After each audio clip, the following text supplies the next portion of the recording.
Hey guys, welcome to part 8 of the Donkey Kong Country Let's Play. So, we're now on to the very last world, World 6. And as you can hear from the number, actually, there aren't actually very many worlds in the game.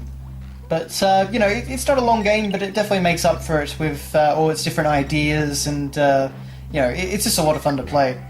But speaking of new ideas, we've got a great one here. So basically, it takes the constantly moving platform concept from Frantic Factory, Kremkrok Industries, and then it actually gives it a fuel gauge. So you've got to keep doing all these crazy things to keep getting fuel, so that this thing doesn't stop and fall. And it can get a little bit tricky in some of the later parts of the level. As you can see, we've got the return of those little platforms with arrows on them, which fall down whenever you step on them.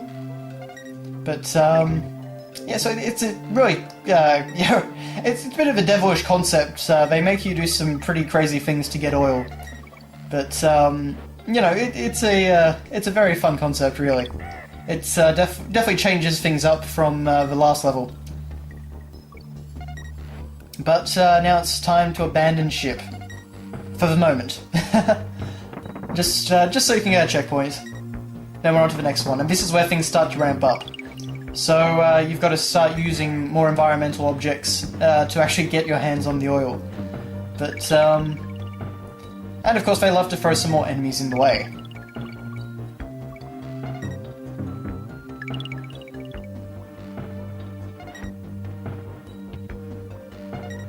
Just like that, in fact. Now this is part right here that I really hate. It took me a little while to get this under control. I did it alright the first time, which is what you're seeing right now, but then I screwed it up almost every consecutive time. But basically you've got to push that wheel to a certain point so that it falls slap bang into the middle of this, or just doesn't fall off of this tiny little platform, and then you can use it to bounce up and get fuel. It's more difficult than you might think, because it can really easily fall off the little platform, or just fall through part of it or anything like that. So it's a bit finicky. But anyway, it gets very close now, because we're nearing the end. The fuel here doesn't actually fill it up very much.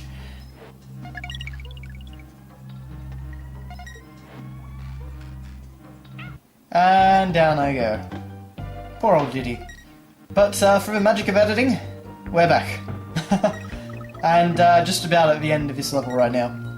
But this one actually did take me a few tries, I've got to say.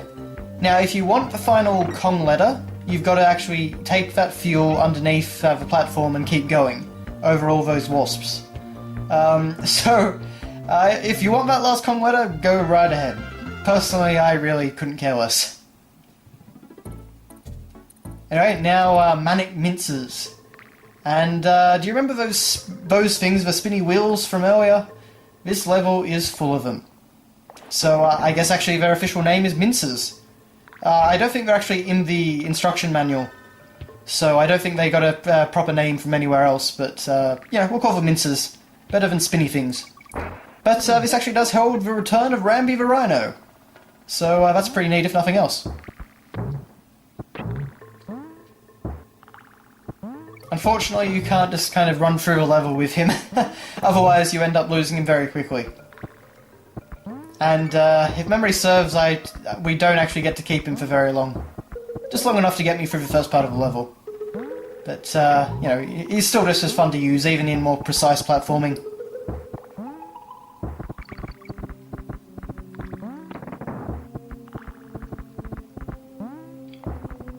And especially for taking out those guys, he can be very handy. Now, this is a bit of a tricky jump there. And bonus room. So this is just to play on the one that we found in either the end of World 2 or the end of World 3. But basically you've just got to bounce on all the clap traps, and they'll spit out bananas. If you take them all out, you'll get, I believe it was an extra life. Unfortunately, I wasn't quite that skilled.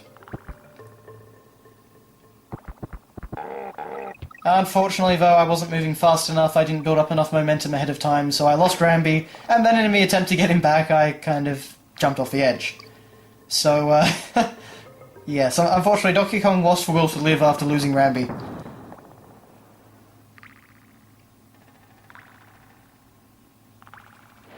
Now, I just, pretty much just some very, slow precision platforming in this area.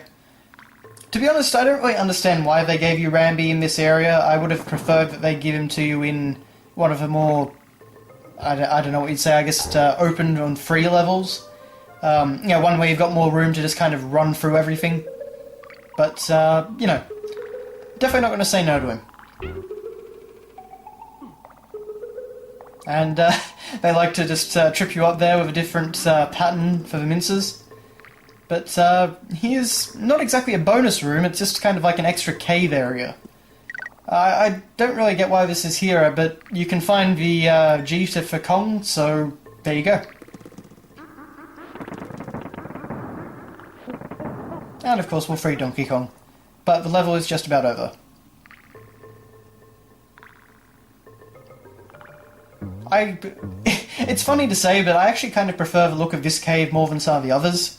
I mean, it's only actually a colour swap, but I don't know, it just looks a bit more interesting to me than like the caves in World 1, for example. Anyway, now into Misty Mine. And if I remember correctly, here we have a lot of snake barrels. So a lot of barrels that spawn snakes. But we also have a return of the moving ropes. So we're going to start to play with some of our existing mechanics again.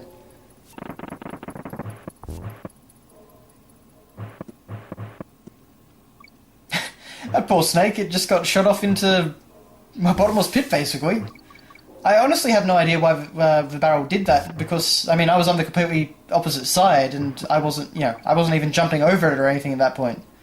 But, yeah, it's kind of funny to watch what game programming does sometimes. It can do some very interesting things when it wants to. I've got to say, though, this game has very few glitches at all.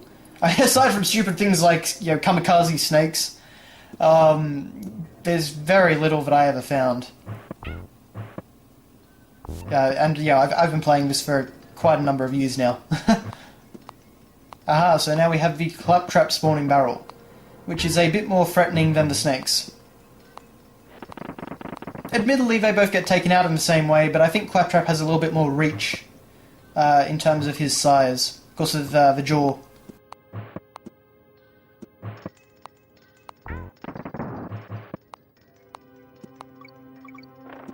And now we've got the Armadillo barrels, which are by far the worst of all. The Armadillo enemies aren't really used very often, but they can be pretty annoying. Simply because you've got to daze them while they're rolling around by either jumping on them or rolling into them. And then you've got to attack them again. But if there's multiple armadillos running around, they can be a bit of a nuisance. But anyway, that is the end of part 8, so thanks for watching, guys, and I'll see you later.